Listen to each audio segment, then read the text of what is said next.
Good morning students. पिछले कई term से अपन आइसोमेरिज्म इन कॉम्प्लेक्सेस के बारे में स्टडी कर रहे थे।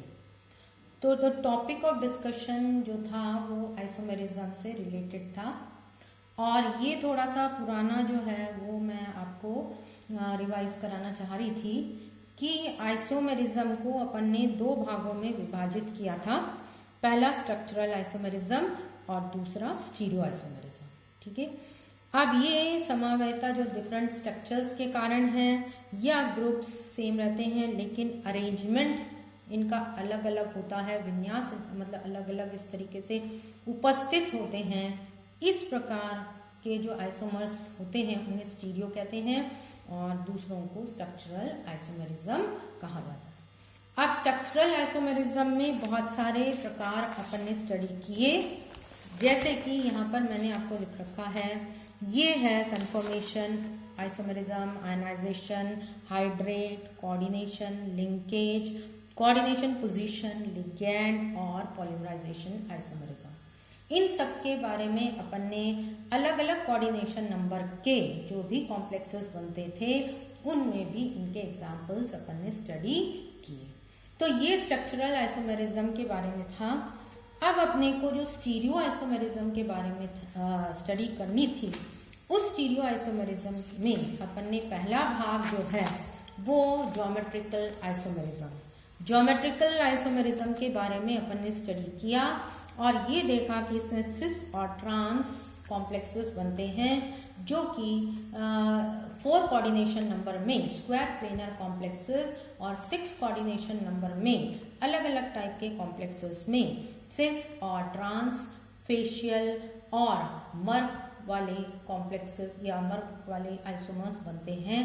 मेरीडायोनल आइसोमर्स जो कि बनते हैं उनके बारे में अपन ने स्टडी किया था। अब स्टीरियो आइसोमेरिज्म में ही दूसरा पार्ट जो है वो कि ऑप्टिकल आइसोमेरिज्म। इस ऑप्टिकल आइसोमेरिज्म के बारे में अपने को स्टडी करना है। तो सबसे पहले ऑप्टिकल आइसोमेरिज्म क्या है या ऑप्टिकल आइसोमेरिज्म कौन कौन से ऐसे यौगिक या कॉम्प्लेक्सेस दर्शाते हैं। तो ऑप्टिकल आइसोमेरिज्म जब पहले अपन ने डेफिनेशन के बारे में स्टडी किया था, इसको प्रकाशीय आइसोमेरिज्म भी कहते हैं। इसमें जो कॉम्प्लेक्सेस हैं इनमें इनकी प्रॉपर्टीज और इनका स्ट्रक्चर और बाकी चीजें जो हैं ये सारी जो हैं वो सेम रहती हैं ज़्यादातर, लेकिन इनमें क्या होता है कि ये अगर इन कॉम्प्लेक्सेस के बीच में से या इनमें से प्लेन पोलराइज लाइट को पास किया जाए, पास का मतलब इनमें से प्रवेश करवाया जाए, तो ये जो है इस प्लेन पोलराइज लाइट को दो भागों में डाइवर्ट कर सकते हैं। क्योंकि ये प्लेन पोलराइज लाइट को राइट या लेफ्ट की तरफ मोड़ सकते हैं, इसलिए यहाँ पर दो आइसोमर्स का फॉर्मेशन होता है। तो दो आइसोमर्स यहाँ पर कौन कौन से आइसोमर्स बन जाते हैं, इनको कहते हैं अपन डेक्स्ट्रो रोटेटरी और लेवियो रोटेटरी। अर्थात एक जो कॉम्प्लेक्स है आइसोमर है वो इस लाइट को राइट की तरफ मोड़ देता है और जो दूसरा कॉम्प्लेक्स है वो उसी लाइट को लेफ्ट की तरफ मोड़ देता है। तो इस प्रॉपर्टी के आधार पर ऑप्टिकली एक्टिव या ऑप्टिकली एक्टिव जो कॉम्प्लेक्सेस होते हैं उनको डी और एल फॉर्म में विभाजित किया जाता है और इस प्रकार की आइसोमेरिज्म को ऑप्टिकल आइसोमेरिज्म कहते हैं। अब ये जो ऑप्टिकली आइसोमर कंपाउंड्स होते हैं इनमें melting point, boiling point and ये जो है इनके प्रॉपर्टीज सेम होती हैं, अर्थात फिजिकल प्रॉपर्टीज जो जनरली हैं वो इक्वल होती हैं, स्टेबिलिटी भी इनमें इक्वल होती है। केवल अंतर क्या है कि ये जो लाइट है प्लेन पोलराइज लाइट इनको अपोजिट डायरेक्शन में रोटेट करते हैं और इसलिए इनको अपन डेक्स्ट्रो और लेवियो रोटेटरी कॉम्प्लेक्सेस कहते हैं। अब डेक्स्ट्रो और लेवियो रोटेटरी या ऑप्टिकली एक्टिव जो कॉम्प्लेक्सेस हैं, अगर अपन 4 कोऑर्डिनेशन नंबर से स्टार्ट करें तो इससे पहले कि अपन इसको स्टार्ट करें, इसमें जो मेन इम्पॉर्टेंट बात अपने को ध्यान में रखनी है वो ये है कि इस कॉम्प्लेक्स में कोई भी प्लेन ऑफ सिमेट्री नहीं होनी चाहिए, अर्थात जो लिगैंड्स इसके चारों तरफ उपस्थित हैं या वो अलग अलग होनी चाहिए, या एक जो है एटम जैसे कि मेटल एटम यहाँ पर उपस्थित है वो ऐसा होना चाहिए जिसके चारों तरफ अलग अलग प्रकार की लिगैंड्स उपस्थित हो, अर्थात कोई सिमेट्री नहीं होनी चाहिए।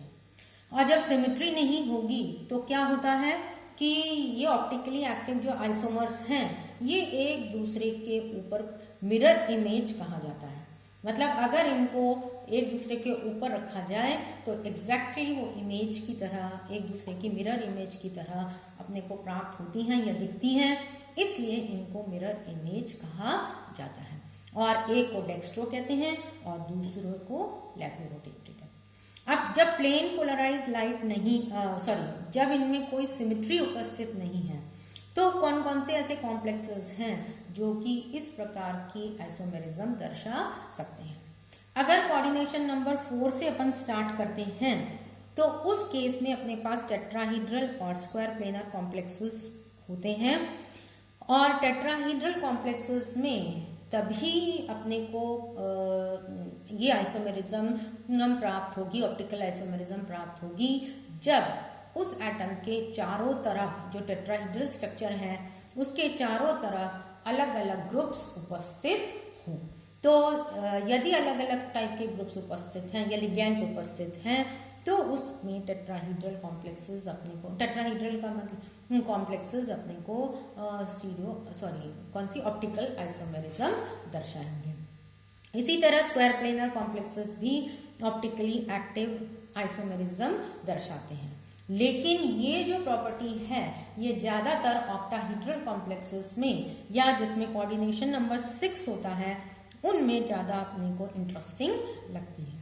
तो इन 6 कॉम्प्लेक्सेस, अगर कोऑर्डिनेशन नंबर 6 है, उस टाइप के कॉम्प्लेक्सेस में अगर मोनोडेंटेट लिगैंड है तो ये मोनोडेंटेट लिगैंड एक तरीके की नहीं होनी चाहिए, अपितु अलग अलग प्रकार की होनी चाहिए। लिगैंड्स की जो वैरायटी जैसे अपन ने पहले भी डिस्कस किया था वो अलग अलग प्रकार की होनी चाहिए, और यहाँ पर ये लिगैंड्स की संख्या भी 2 से अधिक नहीं होनी चाहिए। तो यदि मोनोडेंटेट लिगैंड है तो कम से कम अपने पास 3 अलग प्रकार की लिगैंड्स होनी चाहिए, जैसे A, B और C।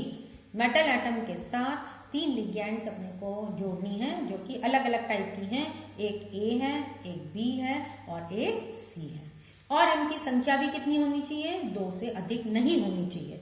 तो इसलिए जो कॉम्प्लेक्स बनेगा यहाँ पर, जैसे M है, अपन ने A ले लिया, B ले लिया और C ले लिया, ये लिगैंड्स ली हैं और हर लिगैंड 2 से अधिक नहीं होनी चाहिए, और कोऑर्डिनेशन नंबर कितना होना चाहिए, 6। तो इस प्रकार के जो कॉम्प्लेक्सेस हैं जिनमें कि ये संख्या अपने को देखने को मिलती है, ये कॉम्प्लेक्सेस अपने ऑक्टाहीड्रल में ऑप्टिकल आइसोमेरिज्म दर्शाते हैं। अब इसके आगे अपन क्या कर सकते हैं, जैसे MA2B2, अब ये C की जगह 2 और लिगेंड्स आ गई अलग अलग प्रकार की, तो ये जो कॉम्प्लेक्सेस हैं CD ये भी ऑप्टिकल आइसोमेरिज्म दर्शाएंगे। मतलब क्या है कि विभिन्न प्रकार की लिगेंड्स यहाँ पर उपस्थित होनी चाहिए। अब इसी तरीके से B को भी अगर अपन डिवाइड कर देते हैं 2 भागों में, B एक हो गया, C एक हो गया, D एक हो गया, और ये अब ये कितनी टाइप की लिगेंड्स हो गई यहाँ पर, 1, 2, 3, 4 और 5 टाइप की अलग अलग प्रकार की लिगेंड्स हो गई। तो ये कॉम्प्लेक्स भी ऑप्टिकली एक्टिव होगा और D और L दोनों फॉर्म्स यहाँ पर अपने को प्राप्त होंगे। अब ये एक ही जगह भी अब अपन ने एक और ले ली, ये 6 लिगेंड्स अलग अलग प्रकार की हो गई। तो इस प्रकार के जो कॉम्प्लेक्सेस हैं ये भी ऑप्टिकली एक्टिव होंगे और मिरर इमेजेस यहाँ पर प्राप्त होंगे। तो कहने का मतलब ये है कि जब जैसे जैसे वैरायटी ऑफ लिगेंड्स बढ़ेंगी ऑप्टिकल एक्टिव अपने को आइसोमर्स यहाँ पर प्राप्त होते हैं, यदि लिगेंड क्या है, मोनोडेंटेट। अगर मोनोडेंटेट की जगह अगर अपन बाइडेंटेट लिगेंड ले लेते हैं तो अगर ये इस टाइप की तीनों बाइडेंटेड लिगेंड अपन लेते हैं MAA होल थ्राइस, तो ये जो कॉम्प्लेक्स है, ये कॉम्प्लेक्स जनरली ये कॉम्प्लेक्स जो है ये भी अपने को, अगर दोनों अटैचमेंट जो एटम्स अलग अलग हों तो ऑप्टिकली एक्टिव मॉलिक्यूल्स का यहाँ पर फॉर्मेशन करते हैं। अब इस AA में 3 में से अगर अपन ने एक लिगेंड बदल दी, जैसे अब मैंने इसको AA होल ट्वाइस कर दिया, होल ट्वाइस का मतलब 4 इनकी कोऑर्डिनेशन संख्या हो गई, और दूसरी अपन ने इस टाइप की ये ली।